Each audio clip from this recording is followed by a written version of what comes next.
स्वागत है आपका आज की चाय पे। कथावाचक इंद्रेश उपाध्याय जी, हाल ही में इनका विवाह हुआ है शिप्रा शर्मा के साथ और बहुत ही बेहद ही सुंदर है शिप्रा। जब भी मैंने इनकी रील देखी है, I have not seen any other bride who has been so simple yet so beautiful.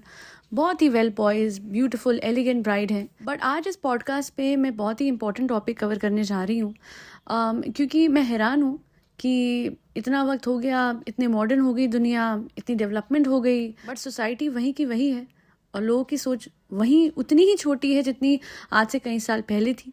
बहुत जज किया जा रहा है शिप्रा को, बहुत बातें करी जा रही हैं कि oh my God she was married before, ऐसे कैसे हो सकता है दैट कथावाचक जी की जो बीवी हैं, जो अर्धांगिनी है, वो डाइवोर्स ही हो सकती है। बहुत स्पेकुलेशंस है, बहुत रूमर्स हैं। पहले तो मुझे भी लगा था कि हो सकता है ऐसी कोई अफवाह हो, फिर फोटोज़ भी सामने आ गई। शिप्रा शर्मा जो हैं, जिनकी शादी हुई है इंद्रेश जी से, उनकी पिछली शादी की फ़ोटोएं सामने आ चुकी हैं, जिसमें शादी की भी फ़ोटोज़ हैं और मतलब एक फ़ोटो में जैसे कि आप देख सकते हैं अपनी स्क्रीन पे, वो अपने एक्स हस्बैंड के साथ है। दूसरे फ़ोटो में उनके हनीमून की फ़ोटो, आई गेस मालदीव्स की होगी, जो भी है। देखिए, अल्टीमेटली माई पॉइंट इज़, तो क्या हो गया, शी इज़ अ डाइवोर्सी, ठीक है। तो इंसान अगर डाइवोर्स ले लेता है तो उसके बाद उसका हक नहीं है वापस से सेटल होने का। अब ऐसा तो नहीं था कि शादीशुदा थी और दूसरी शादी कर ली, ऐसा तो कुछ नहीं था ना। मतलब बुरा क्या है, गुनाह क्या है उनका, जो इस तरीके से रूमर्स फैलाए जा रहे हैं। और रूमर से भी ज़्यादा मुझे लगता है हो इस बात पे की जा रही है कि शी वॉज मैरिड बिफोर।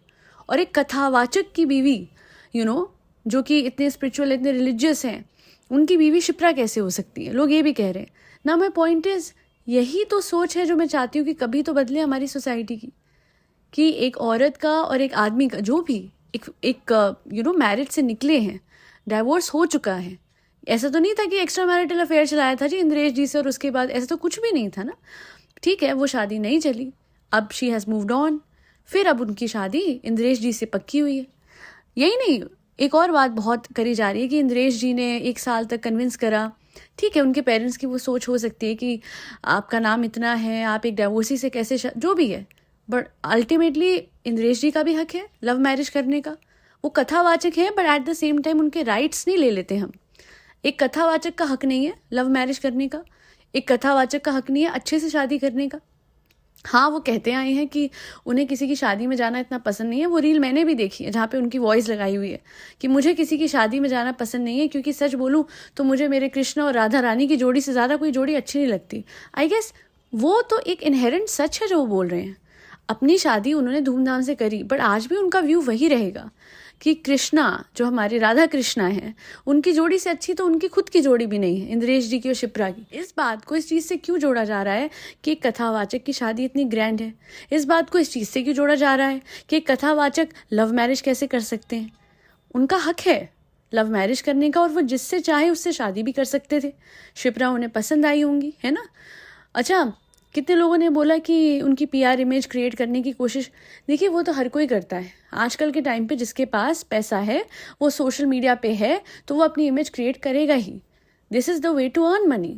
वो हर कोई करता है, हर किसी का पीआर लगा हुआ है अपनी इमेज सुधारने में। और जो भी उससे जुड़ता है या जुड़ती है, उनकी इमेज भी उनका पीआर सुधारता ही है। कोई बेवकूफ़ी होगा जो पैसे देके अपनी इमेज बिगड़वाए, या फिर सोशल मीडिया पे होते हुए भी सोशल मीडिया पे पैसे लगा के अपनी इमेज ना वो करे। बट वही बात है, शिप्रा डाइवोर्सी ही तो है, कोई जुर्म थोड़ी ना करा है। लोगों की कंपैटिबिलिटी कई बार नहीं होती है।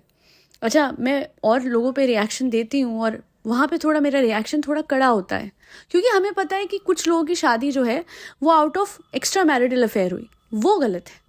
बट यहाँ हमें तो पता नहीं है कि शिप्रा की पहली शादी क्यों टूटी, क्यों नहीं। और सीधी बात है, उस शादी का इस शादी से कोई लेना ही नहीं, कोई लिंक ही नहीं है।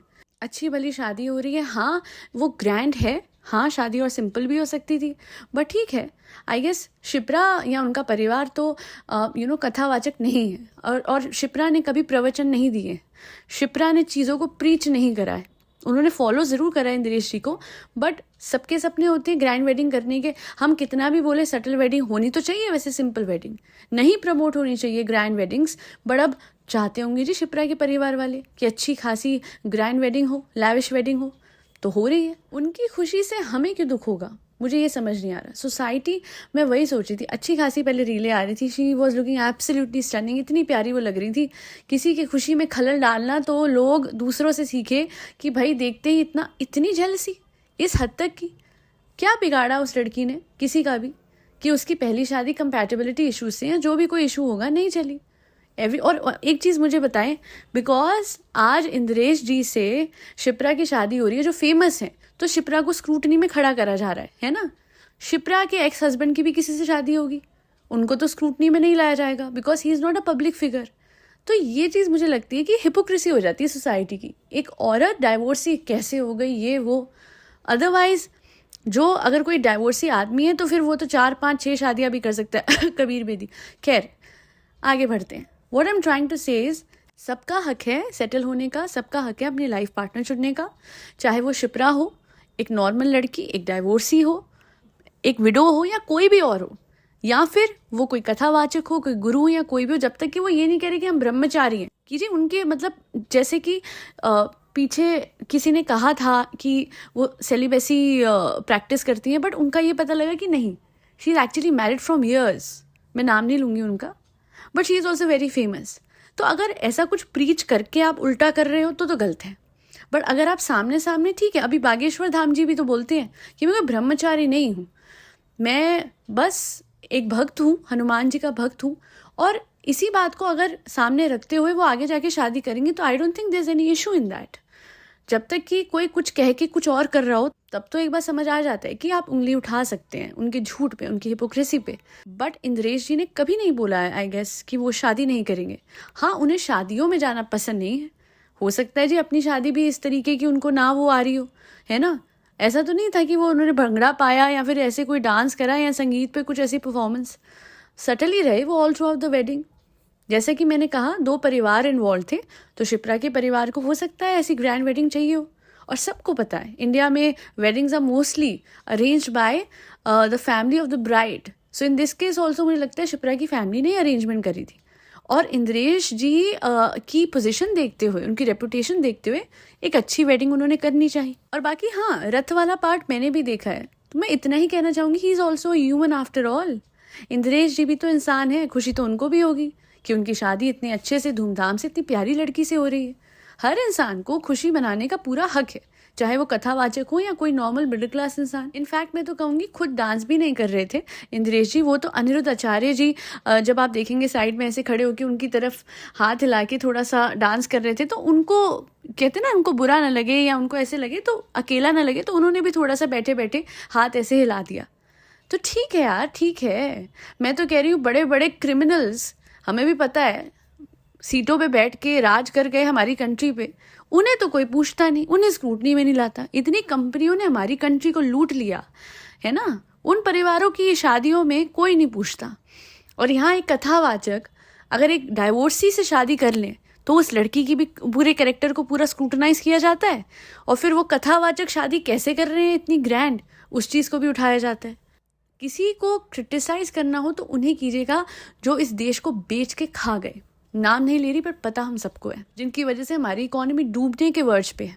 I am not talking about any particular political party, but मैं डेफिनेटली उन बिजनेसेस की बात कर रही हूँ, उन ह्यूज बड़े बिजनेस एम्पायर्स की बात कर रही हूँ जिनके हज़ारों करोड़ों के लोन्स माफ़ कर दिए जाते हैं और उनके बच्चे ऐश करते फिरते हैं, क्योंकि उन फैमिलीज़ पे कर्जा देने के लिए पैसे नहीं हैं, बट उन बच्चों के 500 करोड़ की आउटफिट्स और ज्वेलरी के लिए पैसे हैं, उन बच्चों की 10,000 करोड़ वाली शादियों के लिए पैसे हैं।